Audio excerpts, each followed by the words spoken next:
Hello, everybody. Welcome back to Lettermen Row HQ for another BuckIQ. We've got our guy, Zach Boren, in the building, former Ohio State linebacker. Do-it-all extraordinaire with the Buckeyes, NFL career after that. And Zach, spring games, you've said it to me 1,000 times. You take it with a grain of salt. Yeah. But some of these defensive backs, you know, they haven't had their hands on the football a lot, and they showed up. Jocelyn went, a couple picks. You had Amir Reep making some plays. You know, those are probably not starters, but it could be a sign of some progress. It's signs that these guys are catching on, right? That maybe a change of defensive philosophy is going to do a lot of good for these guys, right? I mean, we talked about it, probably the biggest change that we're going to see from a defensive philosophy is in the back end, right? What the safeties, what the corners are going to be doing. I just love it that guys are finding the football and making interceptions, right? For how long have we, how long have we talked about this? I think that was almost every BuckIQ last season. Exactly. I love it that guys make plays. Turnovers are so massive in the game of football, whether it be from, high school all the way up to the NFL. Turnovers win football games. And so when you see a defense that's flying around, that's getting turnovers, making plays on the ball, it just sets the tone for the team, sets you up to succeed. There was something that you talked about in the middle of last year, mixing in some zone coverage, just different looks. You don't have to abandon the press man, and Jeff Hafley wants to play press man. I went to the coach's clinic.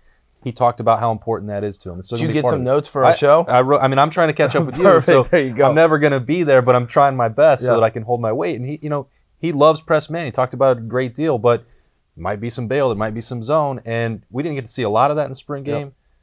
But you can see the techniques are changing a little bit. You have to change it up. Average quarterbacks can be great if they know exactly what they're getting every single time. The great quarterbacks are the ones who are able to adjust and read the coverage as it's going. And so that's what that was the issue with Ohio. You saw it against Purdue last year. How many times we went crazy on the BuckIQ against Purdue because we literally, as a defense, showed the same thing every single play, and Purdue's offense coordinator's quarterback knew exactly what they were going to get every single play. That's a big problem. When teams know that, they're going to torch you no matter what. And so I think it's huge the way Hafley is setting up those DBs to maybe show press man and bail, to show zone coverage and play off at 7 yards and then still play man, right? It's just different looks to give the quarterback, to give the wide receivers so they don't know what to expect. And I think we're seeing that paying off. I'm still going to leave it to the expert here to break it down when we put on the film, but it's nice to maybe try and keep up with you a little bit. So I'm going to see what we can do as we roll the tape here. All right, Zach, so again, we're just looking at a spring game, but at least these are real plays, real defense, and real defensive backs getting their hand on the football. This can be a common theme that we're going to see is these guys, and we talked about it, being able to run around and make plays, right? We see them finding the football. We see them gluing to their guys. There is no confusion. These guys, it's a crossing pattern. He's able to stay on them the entire time. This is just a very good play. Deflect the football, find it with your eyes, make the interception, and go. And you're looking at Amir Reep. This guy knows that this spring was key for him. This spring game was a chance to showcase. He's running out of opportunities to play. It's huge. I mean, guys like this, or guys like him are the spring game's a big thing. The spring in general is such a huge thing, right? We talked about it too. The guys like Brendan White, right? We saw them come through the spring and saw what they were able to do in the fall. These are the same guys. He's a second team guy. Look at this, sticking to him, really good, finding the football. So many times last year we would have had guys try and play the hands of the wide receiver. Now we actually have guys turning their heads, playing, running the football. It's great to see. I don't know so much about the celebration here. I don't know what's going on. Threw the football up in the air, and I think we're gonna see a dance move right here.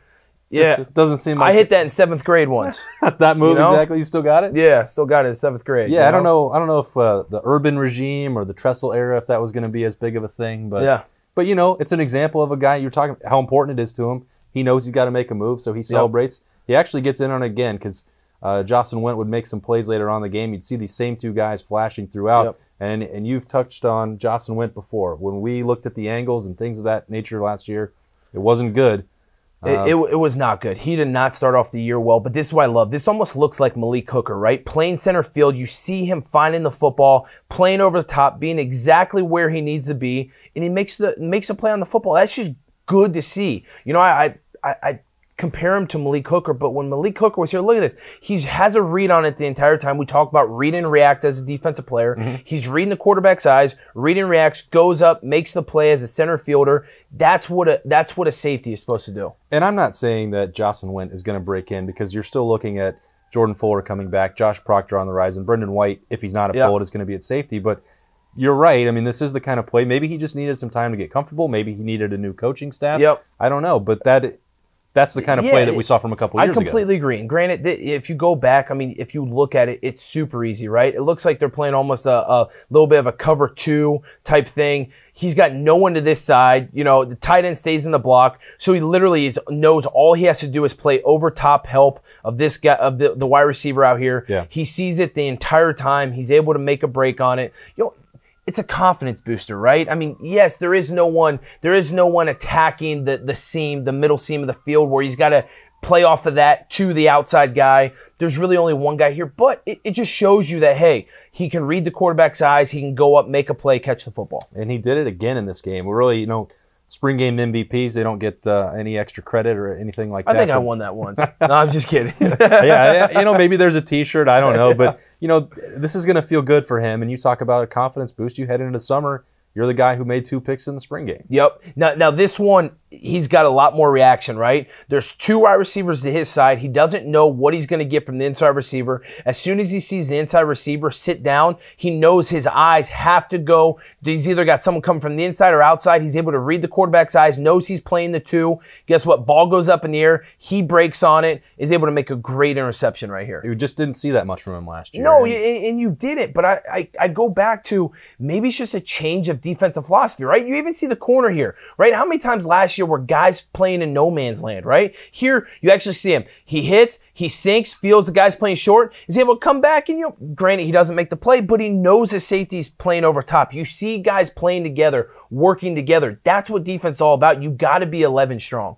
So even in a setting like this, you can still learn a couple things about Jeff Hafley, Greg Madison, what that staff's going to do. And hey, Jocelyn Went was recruited here for a reason. He's got to have some athleticism out there. Yeah, do you want everyone at Ohio State is recruited here for a reason? The difference between playing and sitting is how you react on the field and how coachable you are. Everyone, when Coach Meyer was there, he talked about how coachable are you? Are you a pro? Can you be coached up? Can you do what you're told to do?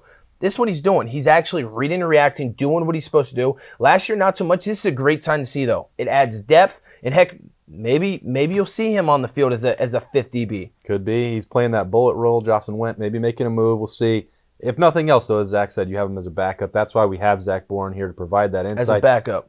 No, he's our starter. He's our starter. He's our expert. He's breaking down BuckIQ all year at Lettermen Row. We love him for it. He's our guy. For Zach Boren, I'm Austin Ward. We'll see you next time at Lettermen Row.